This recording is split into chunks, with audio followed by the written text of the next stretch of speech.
শুরুতেই তোমাকে একটা কথা বলি, এই পৃথিবীর সকলের কাছে তুমি ভালো হওয়ার চেষ্টা করো না। তুমি চাইলেও এই পৃথিবীর সকলের কাছে ভালো হতে পারবে না। আজ পর্যন্ত কেউ তা পারেনি, আর তুমিও পারবে না। যদি সৎ হতে হয়, যদি ভালো হতেই হয়, তাহলে নিজের কাছে হও, নিজের পিতামাতার কাছে হও। কিছু কিছু জিনিস, কিছু কিছু আদর্শ মেনে চলা উচিত। তার মধ্যে একটি আদর্শ হলো বন্ধুদের সাথে কখনো বিশ্বাসঘাতকতা করবে না। শুধু তাই নয়, বিশ্বাসঘাতকের সাথেও কখনো বন্ধুত্ব করবে না। নিজের মধ্যে একটা জিনিস থাকা খুবই প্রয়োজন, খুবই জরুরি, আর তা হলো সৎ সাহস। যদি ভুলকে ভুল এবং ঠিককে ঠিক বলার সাহস তোমার মধ্যে না থাকে, তাহলে তোমার মধ্যে সৎ সাহস এবং ক্ষমতা কোনোটাই নেই। তোমার সাথে তোমার রবের সম্পর্ক সব থেকে বেশি গভীর হওয়া উচিত। এই পৃথিবীতে এমন একটা সম্পর্ক থাকা অত্যন্ত জরুরি, যার সাথে আমাদের মনের দুঃখ, কষ্ট, অভিযোগ সমস্ত কিছু নির্দ্বিধায় বলতে পারবো। আর সে সম্পর্ক অবশ্যই তোমার রবের সাথে তোমার গড়ে ওঠা প্রয়োজন। তোমার রবের সাথে এমন একটা সম্পর্ক গড়ে ওঠা অত্যন্ত জরুরি। মনে রেখো, এই পৃথিবীতে সব থেকে বেশি দ্রুত কাজ করে মানুষের প্রার্থনা। হ্যাঁ, মানুষের প্রার্থনা মুখে আসার আগেই তা সৃষ্টিকর্তার কাছে পৌঁছে যায়, মুখে আসার আগেই তা রবের কাছে পৌঁছে যায়। কখন বুঝবে, কিভাবে বুঝবে যে তুমি ঠিক রাস্তায় আছো নাকি ভুল রাস্তায় আছো? মনে রেখো, যখন মানুষ তোমাকে নকল করতে শুরু করবে, তখন বুঝে নিও তুমি জীবনের সফলতার দিকে এগোচ্ছ। তুমি সঠিক রাস্তায় আছো, তুমি ঠিক রাস্তায় আছো। এই পৃথিবীতে তুমি যতই ভালো হও না কেন, কারোর না কারোর গল্পের খারাপ চরিত্র তো তুমি হবেই হবে। এটা বাস্তবতা, এটা সত্য কথা। জীবন এবং মৃত্যুর মধ্যে একটা বৃহৎ পার্থক্য আছে। যার কোনো গ্যারান্টি নেই, তার নামই হলো জীবন, আর যার ফুল গ্যারান্টি আছে, তার নামই হলো মৃত্যু। মনে রেখো, তুমি যদি সুখে থাকতে চাও, তুমি যদি আনন্দে থাকতে চাও, তাহলে অন্যের উপর নির্ভরশীলতা ছেড়ে দাও। তার কারণ অন্যের উপর নির্ভরশীল মানুষগুলো কখনোই আনন্দে থাকতে পারে না। এই জন্য এমনভাবে নিজেকে তৈরি করো যাতে তোমার ইচ্ছা এবং প্রয়োজনগুলো তুমি নিজেই পূরণ করতে পারো। এই পৃথিবীতে আমাদের জীবনের বিফলতার সব থেকে বড় কারণ হয়ে দাঁড়ায় আমাদের চিন্তা ভাবনা।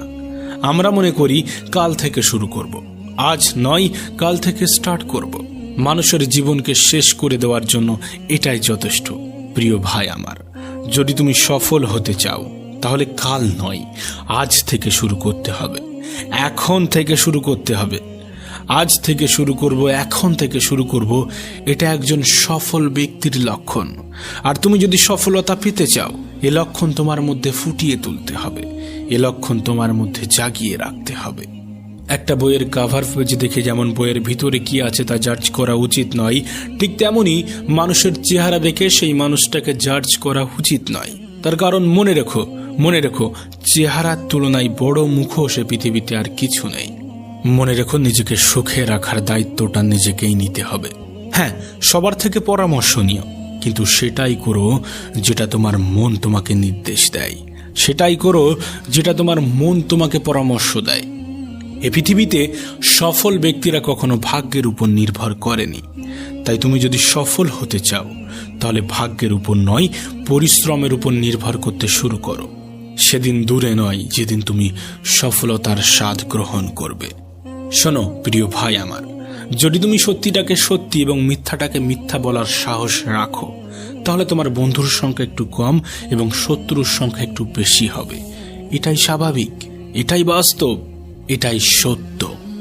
মনে রেখো, কাউকে না চিনে তাকে বিশ্বাস করা এবং পরিশ্রম ছাড়া কোনো কিছুর আশা করা, উভয় ক্ষেত্রেই বিশ্বাস ভাঙার সম্ভাবনা প্রবল। তোমাকে আগেও বলেছি, এখনো বলছি, সকলের মন জয় করতে চেও না। অপরকে ইমপ্রেস করার কোনো প্রয়োজন নেই, বরং নিজেকে নিজে ইমপ্রুভমেন্ট করতে থাকো। মানুষ নিজে থেকেই ইমপ্রেস হয়ে যাবে। না, সময়টা এখনো ফুরিয়ে যায়নি, এখনো সময় আছে। আর এই সময়টা তোমার। তুমি চাইলে সময়টাকে সোনার মতো মূল্যবান বানাতে পারো, আবার তুমি চাইলে সম্পূর্ণ সময়টা ঘুমিয়ে কাটিয়ে দিতে পারো। এটা তোমার উপর নির্ভর করছে তুমি তোমার সময়কে কোথায় ইনভেস্ট করবে। অবশ্যই সময় তোমারও মূল্য দেবে যদি তুমি তার সঠিক ব্যবহার করো। কিছু কিছু অভ্যাস নিজের মধ্যে তৈরি করতে হবে, যেমন কোনো খারাপ কাজ করার চিন্তা হলে সেটা পরের জন্য পিছিয়ে দিতে হবে। আজ নয়, কাল হবে, পরশু হবে, পরে হবে, এমনভাবে সেটাকে এড়িয়ে যেতে হবে। আবার কোনো ভালো কিছু করার চিন্তা হলে সেটা তক্ষুনি সেই মুহূর্তেই করে ফেলতে হবে। মনে রেখো, তুমি তোমার জীবনকে কেমনভাবে চালিত করবে সেটা তোমার উপর নির্ভর করছে।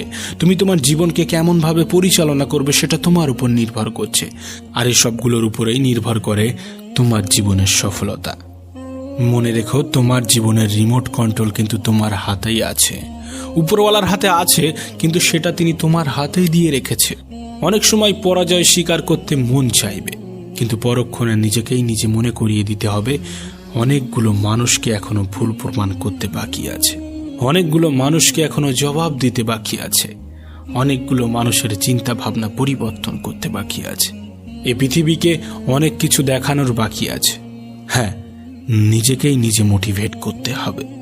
এ সমাজটা একটু অন্যরকম, এ সমাজের মানুষগুলো একটু অন্যরকম। সময়টা এমন হয়ে গিয়েছে, সমাজটা এমন হয়ে গিয়েছে যে একজন মানুষের সরলতা অন্যরা বোকামি বলে মনে করে। তুমি কিন্তু আলাদা, তোমার চিন্তা ভাবনা কিন্তু আলাদা। সেই সকল মানুষ যারা নেগেটিভ চিন্তা রাখে তাদের থেকে নিজেকে আলাদা রাখার চেষ্টা করতে হবে। এছাড়াও আরও দু একটা জিনিসের উপরে তোমার ধ্যান রাখতে হবে, যেমন অহংকার। অহংকার খুবই বাজে একটা জিনিস। মানুষের পতনের সব থেকে বড় কারণ হয়ে দাঁড়ায় এই অহংকার। মনে রেখো, নিজের বয়স এবং টাকার উপরে কখনো অহংকার দেখিও না, কারণ যা কিছু গোনা যায় সেটা একদিন শেষ হয়ে যাবে। নিজের জীবনের উপরে কখনো রাগ দেখিও না, তার কারণ তোমার মতো জীবন পাওয়াটা হয়তোবা অন্য কারোর স্বপ্ন। জীবনটাকে এতটাও সস্তা করে তুলবে না যাতে কেউ এসে তোমার জীবনটাকে নিয়ে খেলার সাহস পায়। শেষে একটা কথাই বলবো, জীবনটাকে দুইভাবে উপভোগ করা যায়, জীবনটাকে দুইভাবে উপলব্ধি করা যায়। এক, যেটা তোমার সেটাকে অর্জন করো, যেটা তোমার সেটাকে অর্জন করো। দুই, যেটা তোমার কাছে আছে সেটাকে পছন্দ করতে শুরু করো। এবং সর্বোপরি নিজের প্রতি বিশ্বাস রাখো। বিশ্বাস রাখো নিজের উপর, নিজের রবের উপর।